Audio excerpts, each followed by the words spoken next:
Hello my loves, and welcome to a new ink and watercolor video. Your girl was really bold for this one, and I decided to contact the brand Schmincke for a possible collaboration. You see, I have been using Schmincke since I was a teenager, so over 20 years. And while I have used and still use other brands, if I had to pick just one brand, it would be without the shred of a doubt Schmincke. And not just for watercolors, I do like their acrylics, and their pastels are the bomb.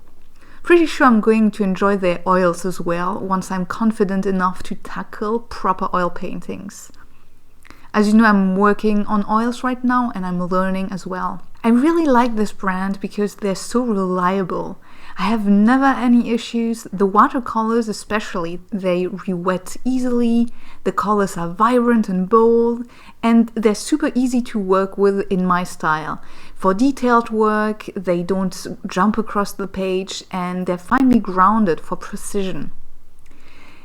Honestly, when I realized what a fangirl I was, and that was when I was talking to a friend of mine, I decided, why not send them an email? You know, my mom always told me, if you want something, just ask, because the worst outcome is just a no.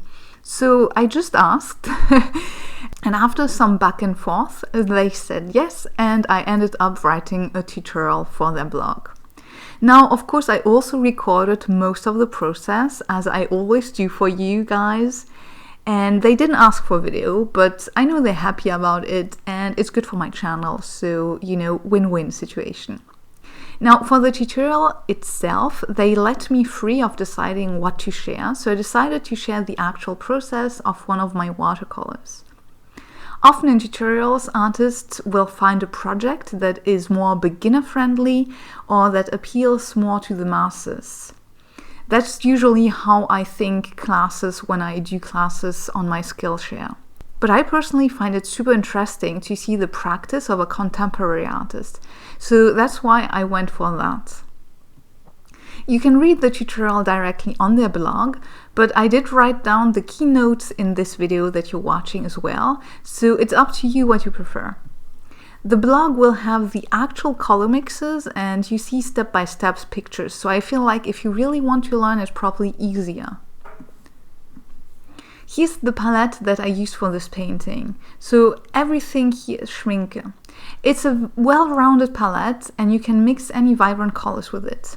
I use these pigments all the time and across most mediums. However, I do like to use perylene green and perylene maroon as well. They're not needed per se, it just makes certain mixes a lot faster. For a smaller palette, you could remove the ochre, the cobalt turquoise, viridian and sepia brown, leaving you with just 7 colors, and that would be honestly enough. So as you can see here, I have transparent yellow, which has grown to be my favorite yellow recently. I discovered it with Schmincke actually. And I really love that yellow because it's a moody yellow. I really hate lemon yellow. I know it's the one that is used most in mixes and palettes, but I don't like it. But that transparent yellow is just beautiful. If you wash it down, it's very bright and almost lemony. But if you apply it thicker, it's almost ochre. So it's a really interesting pigment in watercolors because it's so versatile.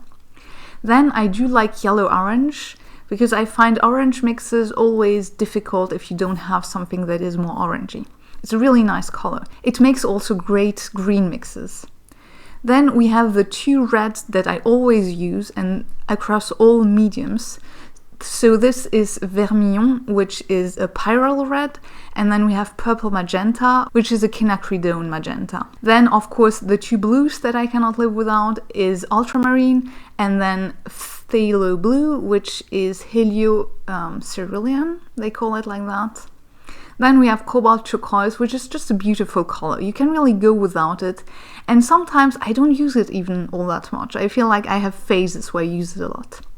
Viridian is basically the more expensive, slightly more granulating, although with Schmincke it's not too granulating, and less saturated phthalo green. I really like it as a color. It's more subtle and it's easier to mix with. Then we have sepia brown, which is a color that I really love and use a lot for shadows. And then lamp black, because, well, I cannot really live without any black. Now I came up with this painting idea for a group show about urban art I'm invited to. I looked up pictures on my phone and urban settings and picked this very urban one from London. I did change certain proportions and angles to fit my own composition. Then I started to draw with a pencil and I'm adding the growth. I never really know where I'm going with the growth, so everything that is nature related. So there's a lot of back and forth between what I recall and my reference pictures and what I'm currently interested in or have recently seen during walks. Sometimes I see certain plants or certain flowers that I really like, and then I want to integrate them in my artworks, and that will decide the direction I'm going to. And usually I start the inking before the drawing is complete, so there's more back and forth and lots of decision making. It's actually quite tiring, but it's really when the artwork is being created, and that's the most difficult part, the drawing and inking, because there's the moment where I have to make decisions and decide the directions, the plants, the animals that I'm going to add. So this is where the core of the work is. And then finally, once I'm happy with my drawing, I start to paint the piece. And this is very common with watercolors. I start with a very light pastel wash, and then I layer colors until I get the vibrancy that I like. I also tend to add the black pretty fast, as it really helps me to gauge the vibrancy I'm looking for. Because if you don't have the black next to the colors, sometimes the colors look vibrant enough, and then you add the black and you're like, oh no, it's not. It's not vibrant enough, not by a mile. So yeah, that's kind of like the way I work in my watercolor pieces. And often actually I even start to add the painting before I finish the drawing, just because I have an idea and then I want to get it done and I'm not sure about the rest of the painting yet. So I prefer to go bits by bits. Now that's more or less what I have to say about my process, and now I will let you watch it and how the piece unfolds, and leave you with some music from Amarante, and then we can chit chat at the end of the video again.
And that's pretty much it. So you can read more details and more color mixes and maybe other details that I forgot about on the blog, on the Schmincke blog, and I'm going to link it in the description box below. And thank you so much for joining me today and watching this video.